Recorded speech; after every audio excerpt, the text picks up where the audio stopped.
I am pleading with LeBron James as a father. Stop this. Stop this. We all know that Bronny James is in the NBA because of his dad. And the heat isn't just coming from Stephen A. Smith anymore. Inside the Lakers locker room, rumors swirled that Luka Dončić and Austin Reaves were reportedly taking shots, actually mocking the kid behind closed doors. What might have started as harmless locker room banter quickly turned ugly, shifting from professional skepticism to something deeply personal. The second LeBron got wind of the disrespect, the situation didn't just escalate, it went nuclear. We aren't talking about a sit-down meeting to clear the air, we're talking about severing ties completely. But let's rewind to where this train wreck actually started. This is the story of Bronny's struggle under the most blinding spotlight in sports history. The kid walked into the league carrying a cross that would crush most veterans, let alone a rookie. He was selected 55th overall in the 2024 draft. Then came the circus. He became the first player ever to share the hardwood with his dad when the Lakers hosted Minnesota on October 22nd, 2024. It was billed as a historic moment for the ages, but let's be real, it lasted exactly 2 minutes and 41 seconds. Blink and you missed it. In that flash of time, Bronny grabbed exactly 1 rebound and put up a goose egg in the scoring column, 0 points. The stats, they don't lie, and they tell a brutal, unforgiving story. Through his rookie campaign, Bronny averaged 2.3 points, 0.8 assists, and 0.5 rebounds across 27 games. He shot a painful 36.6% from the field, and looking at year 2, it's the same old song, hovering around 2. He's putting up 2.3 points per game in garbage time minutes. Sure, you see flashes of rhythm, but they are instantly followed by a hard regression back to the mean. But the real panic button, that has to be the shooting percentages. It's not just a slump, it's a crisis. During some of those early stretches, it was hard to watch. Bronny went 0 for 15 from three-point range in his first 4 Summer League games. That is an ice-cold streak that freezes your soul. And that struggle from beyond the arc followed him right into the regular season like a dark cloud, where he hovered around 25 to 30% on limited attempts. Now, to be fair, the defensive metrics painted a totally different picture. Credit where it's due, Bronny has the lateral quickness and the anticipation to lock up multiple positions. The kid grinds on defense. When he actually got extended run, especially during his G League assignments, his defensive rating was solid, averaging nearly a steal per game. He looked competent. He looked like he belonged. But here is the harsh reality of the modern NBA. Hustle and defense cannot hide a broken offense. You need threats from all 5 spots on the floor. When Bronny parked himself in the corner and refused to shoot, defenses didn't just ignore him, they abandoned him. They sagged off to double-team killers like LeBron and Dončić, basically daring the kid to beat them. But let's not pretend this pressure started on draft night. This pot was boiling over long before he signed a pro contract. LeBron's public obsession with playing alongside his son created a mountain of expectations that Bronny never asked for and, frankly, maybe never wanted. Remember that tweet from March 2023? LeBron wrote, "Man, Bronny definitely better than some of these cats I've been watching on League Pass today. Lightweight, hilarious." Lightweight hilarious turned into heavyweight controversy. That comment was basically an open invitation for nepotism accusations. So when teams drafted him knowing he was bait to lure LeBron, that narrative didn't just grow, it solidified like concrete. The Lakers front office was backed into a corner, facing legitimate questions. Did they burn the 55th pick just to keep the king happy? Or did they actually see NBA potential in the kid? Enter Stephen A. Smith, who decided to become the loudest voice in the room and turn the volume up to 11. His rant on First Take in January 2025 didn't just go viral, it broke the internet. "I am pleading with LeBron James as a father," he said. "Stop this. You have to stop this. We all know, the whole world knows that Bronny James is in the NBA strictly because of his dad." Now, notice the nuance here. Smith didn't attack Bronny's character. He wasn't calling the kid a bad person. He was questioning LeBron's judgment for throwing his son to the wolves prematurely. Smith argued, "We love what we're seeing from him in the G League, right? Because that is where you belong. That is where you hone your skills, you get better, and you legitimately earn your spot," which I honestly believe he has the potential to do eventually. He softened the blow, adding, "I am rooting for Bronny James. You'd have to be cruel to root against him. He is a wonderful kid by all accounts. I wish him nothing but the best, but facts are facts. He is LeBron James's son, and that is the only reason he is here right now. And the numbers, they backed up every word of the criticism. Smith pulled out the receipt, pointing to Bronny's stat line: 0.3 points, 0.3 assists, and 0.4 rebounds through the early games. Bronny James is averaging 0.3 points, 0.3 assists, 0.4 rebounds. Do you realize what people are saying out there? Do you know what the league is going to do to this kid? The sample size was brutal. In 13 games, he played 44 total minutes. In 44 minutes of cardio, he scored 4 points. Total. He is shooting 1 of 16 from the field, 0 for 7 from downtown. Smith asked the question everyone was thinking, how are you doing him any favors? The message was aimed at LeBron, but to the casual fan, the distinction didn't matter. It just looked like hate. The spotlight got hotter. Charles Barkley, never one to bite his tongue, called the Lakers' handling of the situation awful and a bad look for the franchise. Schuck kept it 100, saying Bronny simply wasn't ready for NBA speed and needed to develop full-time in the G League before getting eaten alive. Then you had Jaylen Brown, caught in 4K by a courtside camera during Summer League, whispering to his girl, "I don't think Bronny is a pro." Ouch. Brown tried to clean it up later on social media, praising the kid's potential, but he stood by his doubt about Bronny's readiness right now. Then the former players started piling on. DeMarcus Cousins didn't hold back, claiming the Lakers drafting Bronny proved they aren't really serious about winning anymore. Even Kwame Brown, yes, that Kwame Brown called Bronny soft with zero confidence, saying the kid couldn't hit a 3 to save his life. When Kwame is roasting your game, you know it's bad. But the criticism wasn't just on talk shows. The games provided fresh ammunition every night. But then, a flicker of light. In his Cleveland debut, Bronny finally got on the board, scoring his first NBA basket, a driving layup right there in his father's hometown. LeBron, watching the moment unfold, got emotional. My sense is that he's handling this better than I would have in that situation. The King admitted, having 20,000 fans screaming my name, begging for me to get in the game, and seeing the roles reversed, I don't know if I would have been strong enough to handle it. You have to hand it to the kid. His composure is absolute steel. The way he handles the noise, not just on the hardwood, but walking through life with that target on his back, that is next level mental toughness. But let's keep it a buck. LeBron knew exactly what kind of firestorm his son was walking into. This wasn't like LeBron's rookie year where the pressure was all about, can this kid actually play? For Bronny, the question wasn't about his jumper, it was about his bloodline. That is a completely different kind of weight to carry. Then came Summer League, and man, the wheels started coming off. Against San Antonio, it was a rough watch. Bronny went 1 for 5 from the floor with 3 ugly turnovers. We're talking about a complete whiff on a wide open layup right before the half. Then airballing a 3-pointer with nobody within 10 feet of him. He even lost his handle just driving to the cup. You could feel the tension in the arena. The crowd, they showed zero mercy. The chatter was immediate. This is bad. He's not ready. Then against Dallas, with 4 seconds left and a chance to win it, he bricked the potential game winner.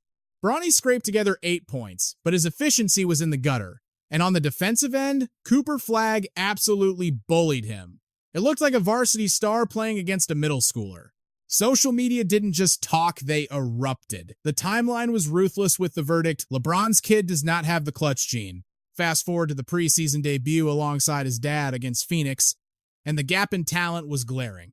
Bronny logged 13 minutes and posted a stat line of invisible numbers: 0 points, 2 boards, 1 assist, and 4 turnovers. Meanwhile, LeBron in year 22 drops 19 points on 8 of 12 shooting in just 16 minutes. The contrast wasn't just noticeable, it was uncomfortable. In one Lakers loss, the father-son duo combined for 8 turnovers, 4 apiece. It was sloppy, disjointed basketball. The internet remains undefeated, and the reactions were savage, basically saying Bronny was an anchor, dragging his father down. The memes were brutal. By November, even head coach Jay, Redick's patience seemed to be wearing thin.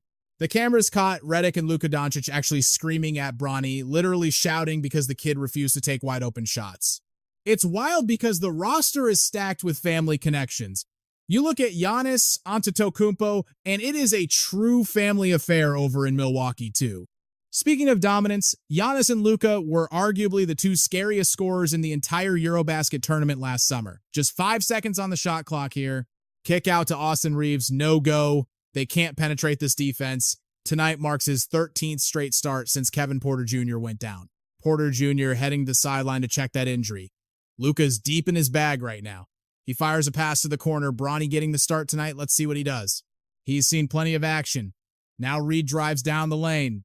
The counter move goes up, but that moment right there highlighted the persistent issue haunting this kid. It is the hesitation. Bronny's refusal to let it fly was actively frustrating his coaches and his teammates. You could see the body language slump. Now, he identifies as a defensive specialist, which makes sense given his offensive limitations, but in the modern NBA, you can't have a guard who is terrified to look at the rim. It kills the spacing. After a game against the Spurs, Bronny tried to set the record straight, telling reporters, defensively, that is my role, that is where I want to be, elite. He basically said, look, we have Luka, LeBron, A.R., Austin Reaves. Those guys are walking buckets. They need guys like me, Vando, Jared Vanderbilt, Jake LaRavia, guys who want to do the dirty work. Tactically, sure, the philosophy holds water. You don't need 5 guys demanding the ball. The Lakers' offense is built around the superstars eating first. But when Bronny passes up a wide open look to reset the offense, it gums up the entire machine. The rhythm just dies.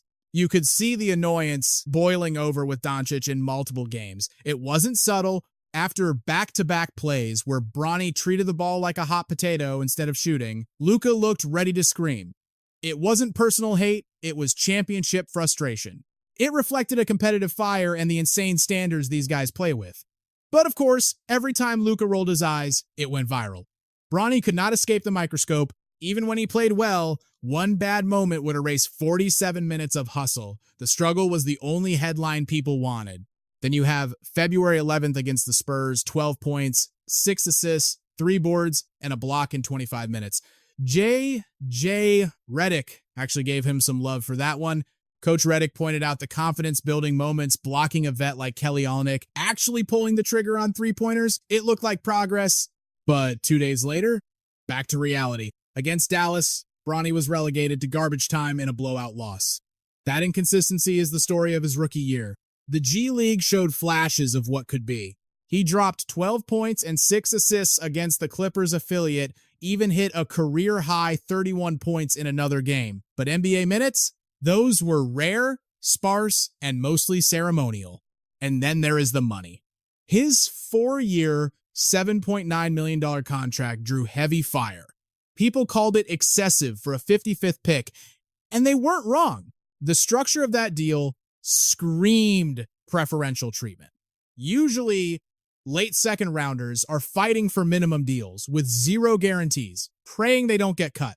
Bronny got financial security before stepping on the court. The nepotism accusations stung because, let's be honest, they contained a lot of truth. Would he be here without the name James on his jersey? The honest answer makes everyone uncomfortable. You look at his USC stats, 4.8 points per game on 36.6% shooting. That does not scream NBA ready. To be fair, his recovery from that terrifying cardiac arrest in 2023 complicated everything. That is real life, not just basketball. The health scare clearly stunted his development in college. Some scouts argued he needed another year in the NCAA, while others whispered he never should have declared for the draft at all. So, how has this chapter actually felt? Is there satisfaction in watching the potential slowly unfold? Seeing his growth? I mean, it's been great to see, just to watch him work. And you got to remember, he is still young. I mean, obviously, he just turned 21 not too long ago. He is still learning. And, he is still getting better with each and every rep he takes. I think he is enjoying the process. But honestly, you can obviously ask him, more about that than me. LeBron's perspective was all about patience, playing the long game. But Bronny's journey was never going to be typical. The crushing pressure, the global scrutiny, the expectations, it created a set of obstacles that no other rookie has ever had to navigate. The million-dollar question remains unanswered. Will Bronny eventually step out of the shadow and prove he belongs? Or will he become the ultimate cautionary tale about forcing destiny before it's ready? The N, Bachelor of Arts, didn't just shake it cracked wide open. The moment the news broke Luka Dončić leaving Dallas for the bright lights of Los Angeles, it completely rewrote the destiny of the Lakers. When the notification first hit LeBron's phone, he didn't even blink. He laughed. He thought it was a sick internet joke, a viral hoax designed to break Twitter, but the ink was dry. The blockbuster deal shipped Anthony Davis out of town, signaling a violent, seismic shift in the franchise's DNA. You're talking about a guy with so many accolades, he's basically his own continent. You are looking at one of the greatest to ever lace them up.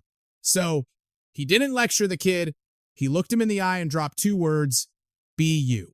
That first conversation wasn't just chat, it was a coronation. LeBron's message to Luka was simple but lethal. Don't shrink for this city, don't try to fit in, fit out. When the media pressed him about that debut in purple and gold, Luka got real. He admitted the butterflies were eating him alive. I've been nervous before, he said. I mean, that was the last time I felt that kind of pressure. But the second my sneakers squeaked on that court, the noise faded. It was just ball again. It felt amazing. LeBron didn't just open the door. He rolled out the red carpet. He made damn sure Luka felt like he owned the place from day one. The ultimate sign of respect? The intros.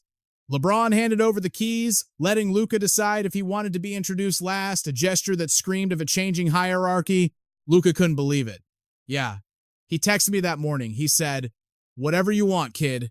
And I'm thinking, for the king to text me that? That is just amazing. It strips away the celebrity and shows you exactly what kind of human he is. He stepped back to let me have my moment, and I genuinely appreciate that. Since that trade deadline in February, this hasn't just been a team, it's been a laboratory. The partnership is evolving, shifting, and growing every single night. Listen to LeBron speak. He isn't talking about his own clock anymore. He is publicly building the entire system around Luka's timeline, not his own. This is uncharted territory. We have never seen LeBron James, the sun around which the N Bachelor of Arts orbits, willingly become a planet in someone else's solar system. Back in January, LeBron killed the narrative dead. He told reporters, Luka doesn't need to bend his game for me. Luka is our 26-year-old franchise player. He doesn't need to change. It is on us to bend our game around his genius and figure it out. That statement wasn't just a quote, it was a turning point. LeBron was explicitly admitting the New World Order. No longer was he demanding teammates adjust to the Kings' preferences. He was rewriting his own code to run on a younger engine. By February 2020, LeBron broke it down even further in an interview, because I love everything about his game. I love everything about him, the way he plays. It reminds me of looking in a mirror. It's the way I play. He wasn't talking about athleticism, he was talking about the computer in their heads. He emphasized Luka's versatility, that high IQ style that kills defenses.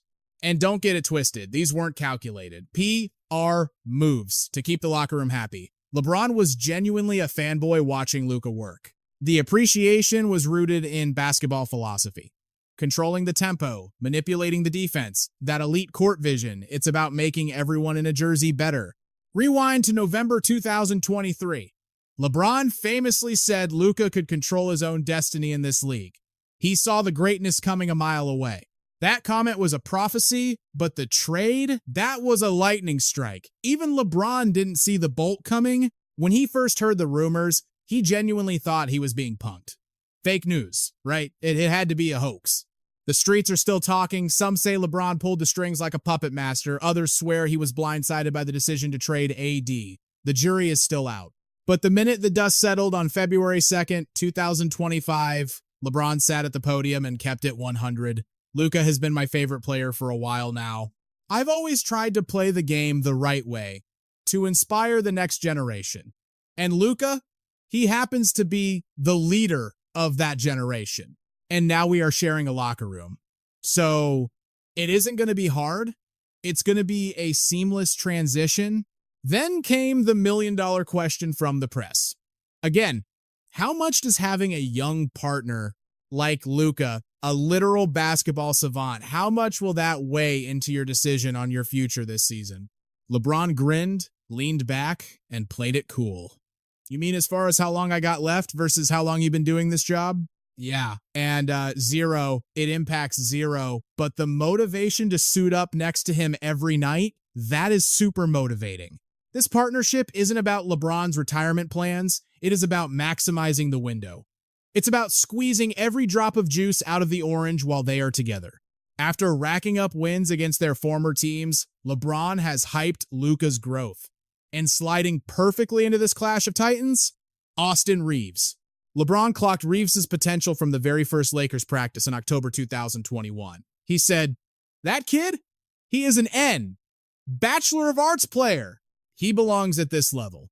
I watched a lot of tape on him when we signed him. I knew what we had, the size, the shot-making ability, the passing, high IQ kid, but mostly, he has a lot of dog in him." Now, I'm sure Luka is blowing up his phone.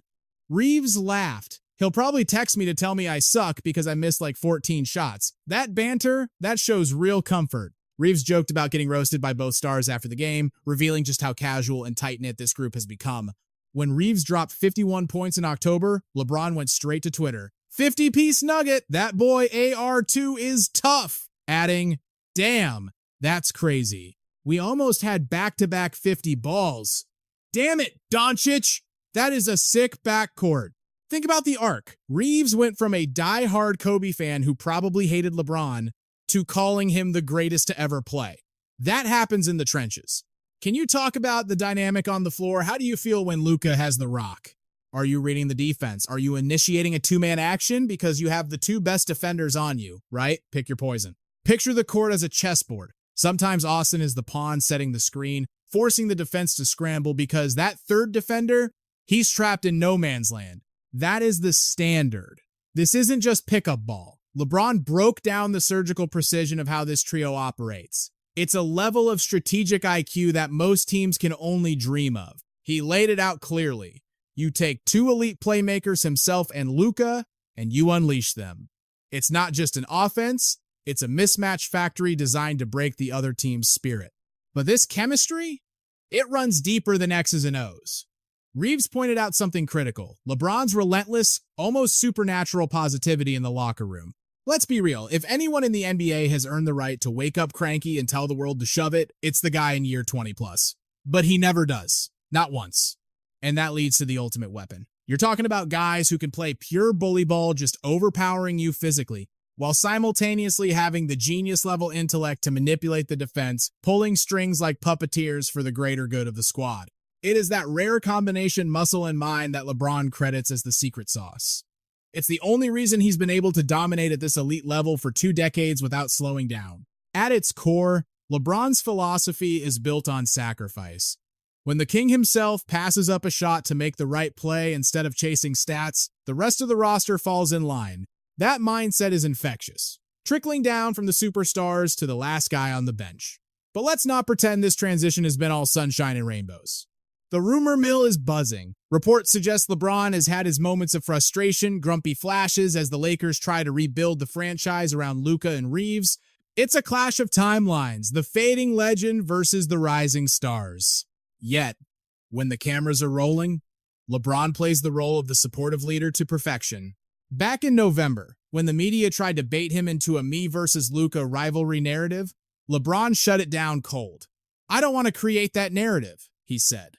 "There's 5 guys on the floor and about 7 guys coming off the bench. It needs to be all of us." A diplomatic answer for a team sitting at 33-21, despite 46 combined absences from their big 3.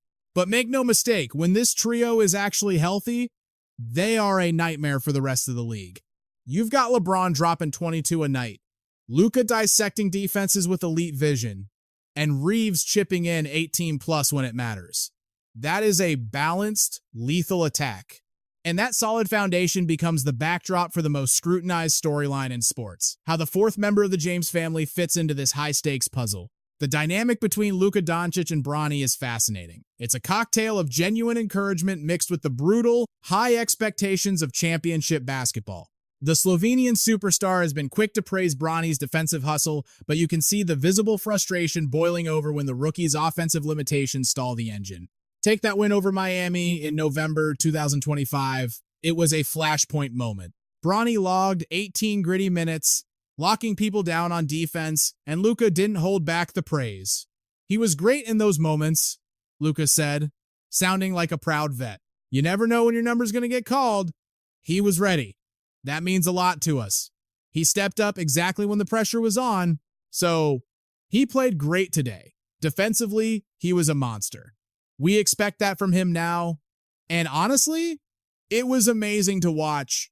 Then Luka dropped a massive comparison, grouping Bronny with defensive bulldog Marcus Smart. It's unbelievable impact, Luka admitted. I play against guys like that a lot. He was always guarding me in practice, so I know exactly how miserable it feels for the other team. I'm just glad he's on my side now. That is validation you can't buy.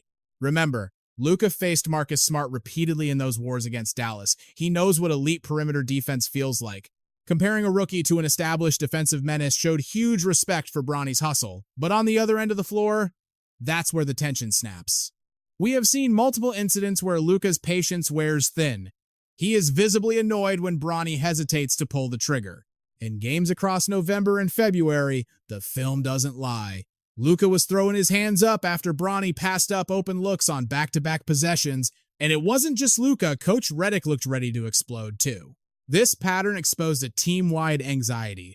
Bronny's fear of missing shots was clogging the lane, killing the spacing, and ruining the team's rhythm. It's Luka's competitive fire driving those reactions. When you are chasing a ring, every single possession is life or death.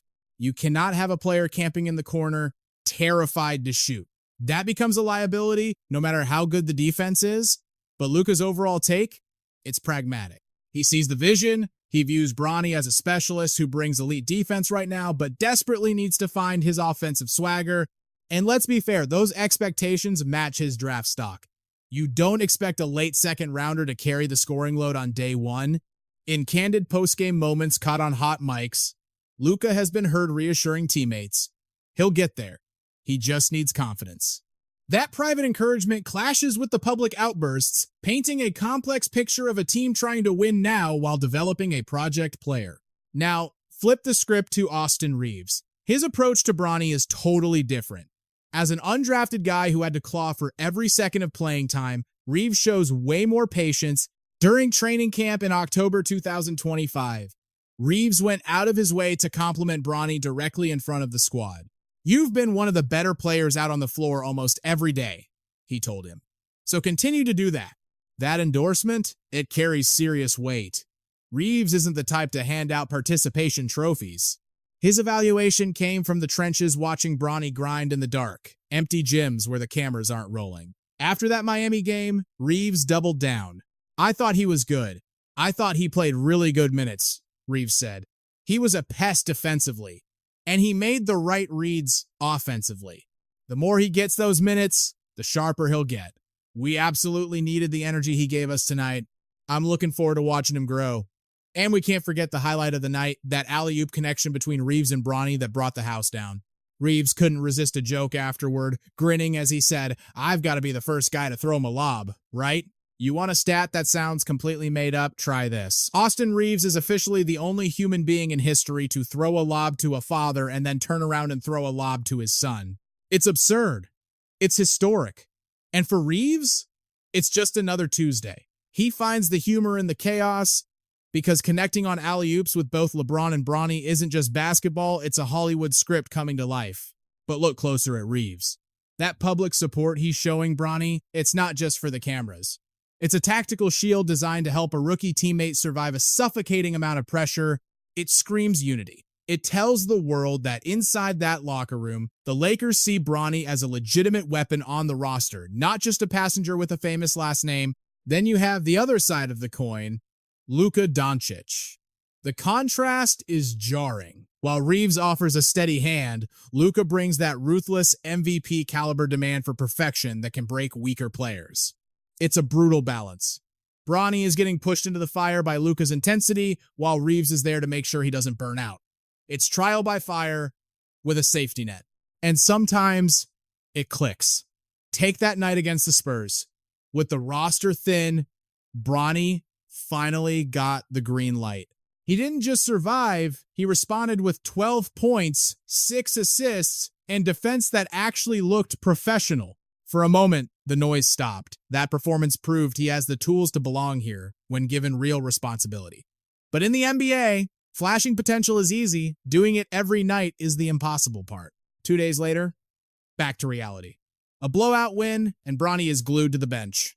That violent swing from headline starter to DNP is the perfect picture of his raw, volatile development stage. Both Dončić and Reaves know the score. They aren't blind. Their expectations shift with the wind. If the kid is locked in, they ride with him. If he slips, the patience wears thin. When Bronny stays in his lane, defending hard, cutting sharp, moving the rock, the superstars love him. He's doing the dirty work. He's contributing.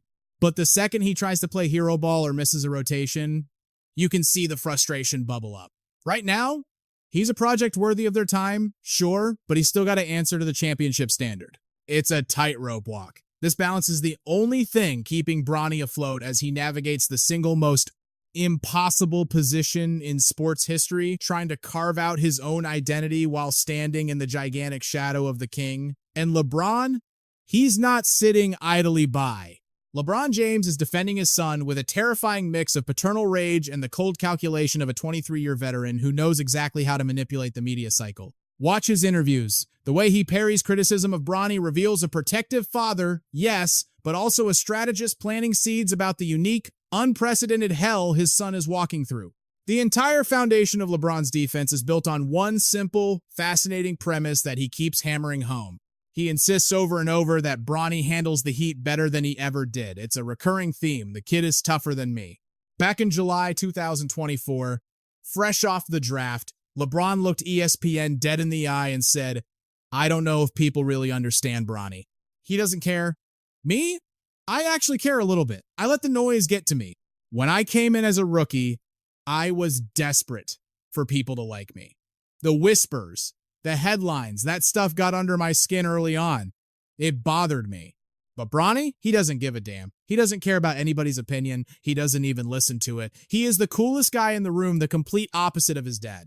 That is a brilliant pivot. By framing it this way, LeBron isn't just defending his son. He's positioning Bronny as mentally bulletproof, stronger than the chosen one himself. It suggests that the hate simply bounces off him. And subtly, it reminds everyone that even the greatest player of all time had his doubts in the beginning.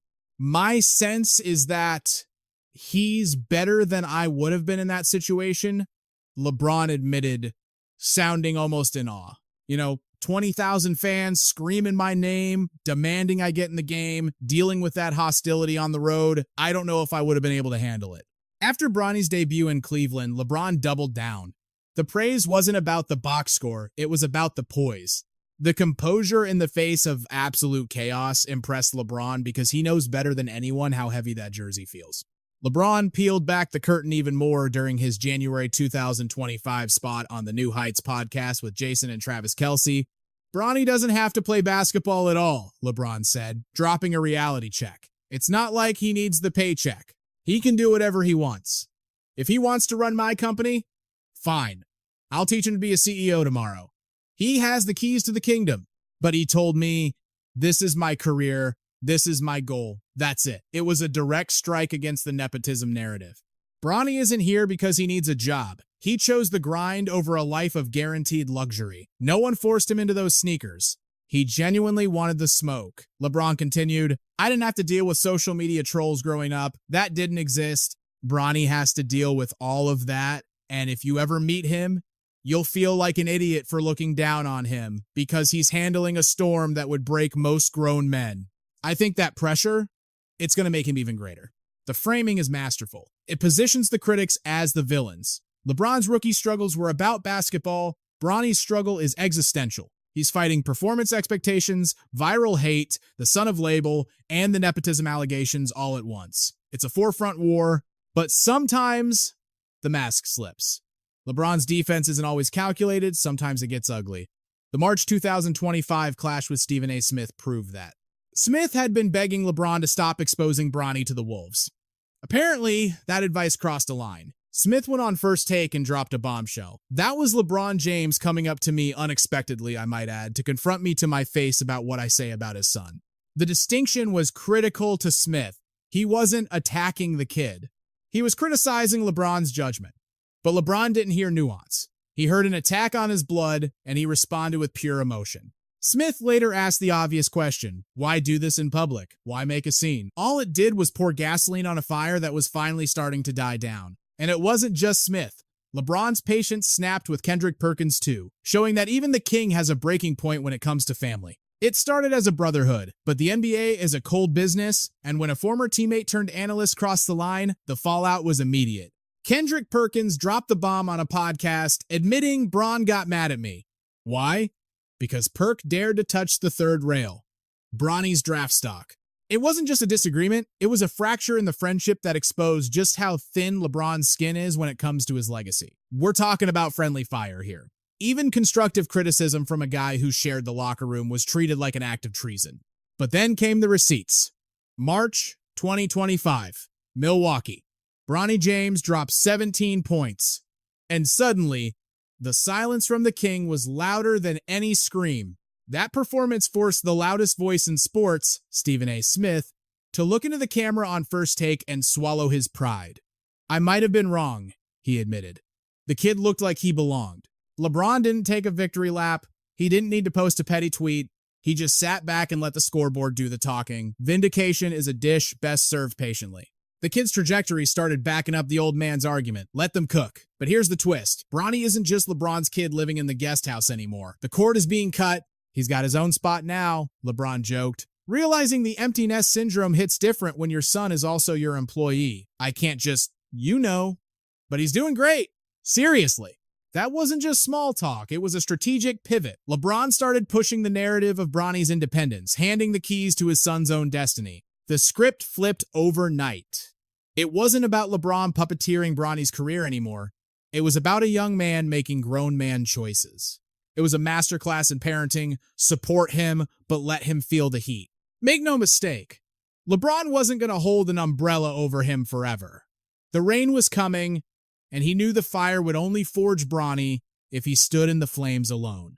Let's be real, LeBron never sold us a bill of goods. He never said, here comes the next Jordan. He preached the gospel of the role player, the grinder, the guy who does the dirty work. It was a calculated, measured assessment. He acknowledged the limitations but hyped the hustle. He positioned his son not as a prodigy, but as a blue-collar worker in a white-collar league. And isn't that the ultimate irony? It mirrors LeBron's own saga. Remember when the world said he didn't have the clutch gene, that he couldn't bring a title to Cleveland? He answered with jewelry. Rings on fingers. Now, Bronny faces a different beast. The doubters who say he's only wearing a jersey because of his last name. His answer can't be a dunk or a block. It has to be the slow, agonizing grind of daily improvement. The real verdict won't land until LeBron hangs up his sneakers and leaves the Lakers. For now, Bronny gets the cheat code. Navigating the shark-infested waters of the media with the greatest captain of all time. But we have to address the elephant in the room. The N-word, nepotism. It is the dark cloud hanging over every dribble, every pass, and every minute Bronny James plays on an NBA floor. The question haunts the locker room. Is he taking a spot from a hungry kid out of the G League, or did the King's influence crack open a door that was welded shut? Look at the facts. They don't make it easy. 4.8 points per game at USC, shooting 36.6%. Those aren't lottery numbers. Those are stay-in-school numbers. But context is king. The kid literally came back from the dead. Recovering from cardiac arrest is a little harder than fixing a jump shot. It stunted his growth, no doubt. Scouts said he needed more time in the oven. But let's not pretend the late second round is sacred ground. It's a crapshoot. Players drafted at 50 or 60 usually end up playing in Europe or selling insurance 3 years later. The bar isn't exactly sky high. Bronny actually fits the prototype. High IQ, defensive dog, unselfish. But then came the contract. 4 years, $7.9 million. That changed the math. Usually, guys drafted that late are fighting for a two-way deal and a free meal. They don't get multi-year security. That contract was a shield, a fortress built around him. Critics pointed at the ink and yelled, "Favoritism!" No normal 55th pick gets that kind of bag. The Lakers weren't just paying for a rookie, they were paying a happiness tax to keep LeBron James locked in. It was the price of doing business with royalty. Social media sharks smelled blood. The comparisons started flying. Arch Manning, shittier Sanders. It's the curse of the second generation. If you have the name on the back, you have a target on your back. Every mistake is magnified. Every check is scrutinized. And don't think for a second Bronny is deaf to it. He hears the noise. In a raw interview with The Athletic in March 2025, the armor cracked. "I see it all," he said. "People treat me like I'm a robot, like I don't bleed, like I don't feel the weight of what they're saying." The reporter pressed him. "You play the game the right way. That's old school. That's been your MO since high school." "I know that comes from Pops," Bronny admitted. "In the James household, we don't play hero ball. We play winning ball." Then the reporter hit him with the insider info. "Word is, you're the first one in the building, beating the trainers there 40 minutes early. Talk about that." That's the stuff you can't fake. Teammates talk, coaches whisper, and the word was out. The kid works. He was clocking in early and clocking out late. The hustle couldn't erase the nepotism headlines, but it earned him a nod of respect from the guys who actually matter, the ones in the huddle. The reporter went for the jugular. "Does that narrative fuel you? Does it make you want to rip someone's head off? Because your dad said he wanted to play with you, and suddenly everyone screamed, 'He's only getting drafted as bait for LeBron!' Does that sting? Does it make you want to stand up and scream, 'Look at me! I'm more than just a package deal'?" Bronny didn't flinch. You could see the fire behind the eyes. "That is absolutely top of the list," he said. "All that negativity, all that hate, I take it and I use it as fuel every single day." That honest admission was a breath of fresh air.